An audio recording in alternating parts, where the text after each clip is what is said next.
I never thought my greatest professional achievement would also be the catalyst for my most public humiliation. But standing in that gleaming conference room on the 47th floor of Quantum Dynamics headquarters, watching CEO Victor Blake's face twist with manufactured disdain, I realized that sometimes success makes you the biggest target. My name is Sarah Martinez, and until yesterday, I was the head of quantum computing research at one of the world's most prestigious tech companies. Today, I'm being called a fraud. Funny how quickly things can change. The morning had started like any other. I arrived early, as usual, my mind buzzing with the breakthrough I'd achieved just weeks ago. A quantum computing architecture that could maintain coherence 100 times longer than any existing system. It wasn't just an incremental improvement, it was the holy grail of quantum computing, the key to making quantum computers practical for everyday use. The lobby's marble floors reflected the morning sun as I swiped my keycard, nodding to James, the security guard I'd greeted every morning for the past 6 years. "Big meeting today, Dr. Martinez?" he asked, noting my slightly more formal attire than usual. "Just the quarterly review," I replied, smoothing my charcoal blazer. "Though I do have something special to present." If only I'd noticed the subtle shift in his expression, the way his eyes darted away too quickly.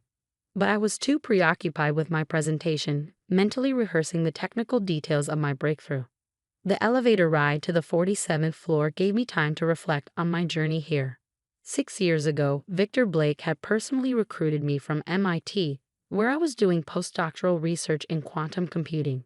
"We need visionaries," he'd said during our first meeting, "people who aren't afraid to think beyond conventional limitations." I believed him then. Quantum dynamics had been my dream job.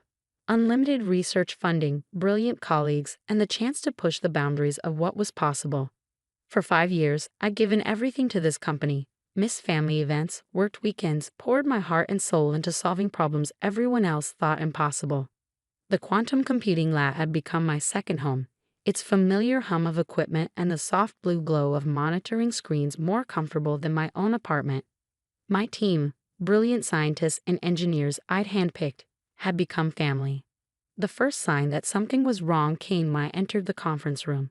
Instead of the usual quarterly review crowd of department heads and technical leads, the room was packed with unfamiliar faces.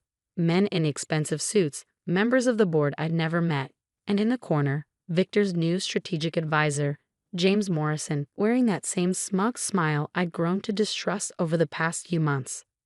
"Sarah, good of you to join us," Victor said, his voice carrying that artificial warmth I learned to be wary of.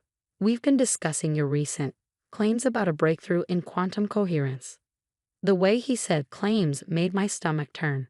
I set up my presentation anyway, bringing up the first slides showing the test results, the experimental data, the undeniable proof of what my team had achieved. "As you can see," I began, "we've managed to maintain quantum coherence for periods exceeding." "That's enough," Victor cut me off, standing up. "We've reviewed your work, Sarah, or should I say, we've reviewed what you claim is your work." The room temperature seemed to drop 10 degrees. I stood frozen as Victor walked around the table, each step deliberate, theatrical. "Did you really think we wouldn't find out?" he continued, his voice dripping with false disappointment. "That we wouldn't discover your elaborate fraud?" "Fraud?" I managed to say, my voice steady despite the pounding in my chest. "What are you talking about?" Victor pressed a button, and new slides appeared on the screen, slides I'd never seen before. Doctored data, manipulated test results, all made to look like I'd fabricated my breakthrough. "We've discovered that you've been falsifying research data for months," Victor announced to the room, "manipulating test results to support your impossible claims. Worse, you've been attempting to file patents under your own name for technology developed with company resources." The blood drained from my face as I realized what was happening. They were trying to steal my work, discredit me before I could establish my ownership of the breakthrough. My mind raced back to 3 weeks ago, when I caught James Morrison lurking in my lab after hours. He claimed he was just familiarizing himself with our research facilities. "That's not true," I said, my voice stronger now, anger replacing shock. "Every result has been independently verified by my team. Dr. Chen can confirm." "Dr. Chen was relocated to our Singapore facility last week," Victor said smoothly. In fact, most of your team has been reassigned. They've all signed statements confirming their concerns about your research practices." My head spun. My entire team scattered across the globe. How long have they been planning this? As of this moment, Victor continued, clearly enjoying his performance, "You are terminated from quantum dynamics. Security will escort you to clear your desk. Any attempt to dispute these findings or make claims about your alleged breakthrough will result in immediate legal action." The room sat in stunned silence. Board members avoided my gaze. Papers shuffled uncomfortably. James Morrison's smirk had grown wider. But something strange happened in that moment.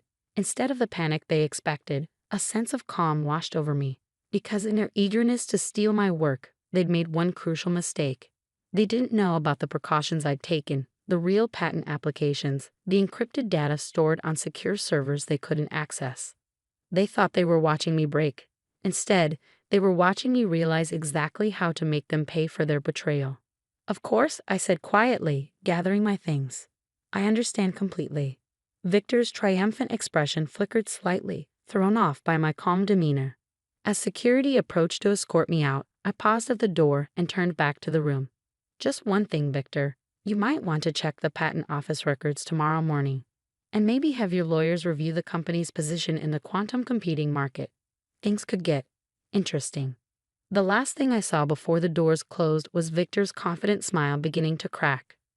In the elevator down, flanked by 2 security guards, I allowed myself a small smile. They thought they'd stripped everything from me, my job, my reputation, my life's work. But in trying to steal my breakthrough, they'd actually given me something invaluable. The perfect opportunity for justice. Because what Victor Blake didn't know, what none of them knew, was that I'd seen this coming months ago, and I prepared accordingly. By tomorrow morning, they'd understand exactly what they'd done, and more importantly, what I was about to do. But that would have to wait. For now, I had a desk to clear, a plan to set in motion, and a very interesting phone call to make to the patent office. Sometimes, the best revenge isn't about fighting back immediately. Sometimes, it's about waiting for exactly the right moment to reveal the truth. And as I walked out of Quantum Dynamics' gleaming headquarters for the last time, I knew that moment was coming sooner than they could possibly imagine. The next morning, I sat in my home office, surrounded by 3 monitors displaying everything from patent office records to Quantum Dynamics' stock price. My phone hadn't stopped buzzing since 5 a.m., reporters, tech bloggers, industry analysts all wanting to know about the mysterious new quantum computing patent that had just been made public. A patent that wasn't in Quantum Dynamics' name. I smiled, remembering the conversation I had 6 months ago with my old mentor from MIT, Dr. Alexandra Chen, no relation to my former team member. "Sarah," she'd said, "in this industry, brilliance isn't enough. You need to protect yourself." She'd been right. That's why I'd filed the patent applications through a separate company I'd established long before the breakthrough, Martinez Quantum Solutions. The applications had been timed to remain sealed until exactly 1 day after the quarterly review. My phone buzzed again. This time, it was Maria Torres from the Wall Street Journal. "Dr. Martinez," she began, "I'm looking at a patent filing that seems to describe a revolutionary quantum computing architecture. One that could maintain quantum coherence for periods previously thought impossible. But it's not filed under quantum dynamics." "That's correct," I replied calmly. "The technology was developed independently through my own research company." "But weren't you working for Quantum Dynamics until yesterday?" "I was. But my contract explicitly allowed for independent research and patent filings as long as they didn't use company resources. Something Mr. Blake seems to have forgotten when he accused me of fraud." There was a pause as Maria processed this.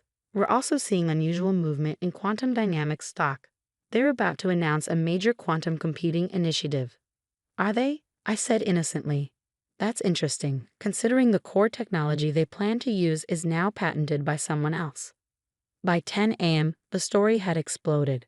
Quantum Dynamics stock had dropped 15% in the first hour of trading. Their much-hyped quantum computing announcement, planned for later that week, was now in shambles. The technology they tried to steal from me was worthless to them without the patent rights. My secure email pinged, a message from Dr. Chen in Singapore. "They threatened our whole team," she wrote, "said they'd destroy our careers if we didn't sign those statements. But I kept copies of all the original research data, proving it was your work. Where should I send it? I'd already prepared for this. Send it to the encrypted server, I replied. And check your email in an hour. You might find some interesting job opportunities.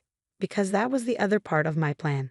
While Victor had been busy trying to discredit me, I'd been in talks with Aurora Tech, Quantum Dynamics' biggest competitor. They'd been following my research for years, and they understood exactly what my breakthrough meant. My phone rang again. Victor's name flashed on the screen. I let it go to voicemail, then played it on speaker. Sarah, his voice had lost all its previous condescension, replaced by barely controlled panic. There seems to have been a misunderstanding. We should talk. The board is willing to reconsider yesterday's events. 3 more voicemails followed, each more desperate than the last. The final one came from James Morrison himself. You don't understand what you're doing, he hissed. You're destroying billions in market value. We can make this right. Name your price. I thought about responding, but decided to let them sweat instead. Besides, I had a more important meeting to prepare for. At 2 p.m., I walked into Aurora Tech's headquarters, where their entire board was waiting. The meeting lasted exactly 47 minutes. When I emerged, I had a new position as their chief quantum officer, complete control over my research, and a compensation package that made my quantum dynamics salary look like pocket change. More importantly, I had the resources to bring my scattered team back together. By the end of the day, Aurora had extended offers to every researcher Victor had tried to silence. The next morning, I arrived at my new office to find an urgent message from my lawyer. Quantum Dynamics was threatening to sue, claiming ownership of my research. Let them, I replied. I have something they don't. The patent? He asked. No, I said, opening my laptop. The truth. Because while Victor and James had been busy fabricating evidence against me, I'd been documenting everything. Every late-night lab entry by Morrison, every forced reassignment of my team members, every manipulated data point they created to discredit me. Dr. Chen's saved data was just the beginning. I'd also kept recordings of every key meeting, backed up every research log, and maintained an encrypted chain of evidence showing exactly how my breakthrough had been developed, all independently of quantum dynamics resources. But my favorite piece of evidence came from an unexpected source. James, the security guard who'd watched me arrive every morning for 6 years, had been troubled by what he'd overheard. He kept his own log of Morrison's after-hours activities, including the night he'd caught him attempting to access my locked research files. By the end of the week, quantum dynamics stock had fallen 40%. Their quantum computing initiative was dead in the water. The board called an emergency meeting, and by Monday morning, both Victor Blake and James Morrison had resigned to pursue other opportunities. The tech press had a field day. Quantum computing breakthrough exposes corporate espionage, read one headline. Innovation and integrity, the Martinez method, declared another.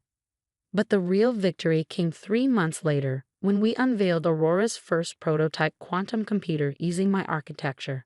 The demonstration was flawless. Quantum coherence maintained for unprecedented periods, computational problems solved that would have taken classical computers millennia. Victor Blake was in the audience. I made sure he received an invitation. He left halfway through, just as I was explaining how my worthless research had changed the future of computing.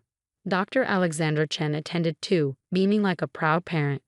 After the presentation, she hugged me tightly. You didn't just protect yourself, she said. You protected the integrity of scientific research itself.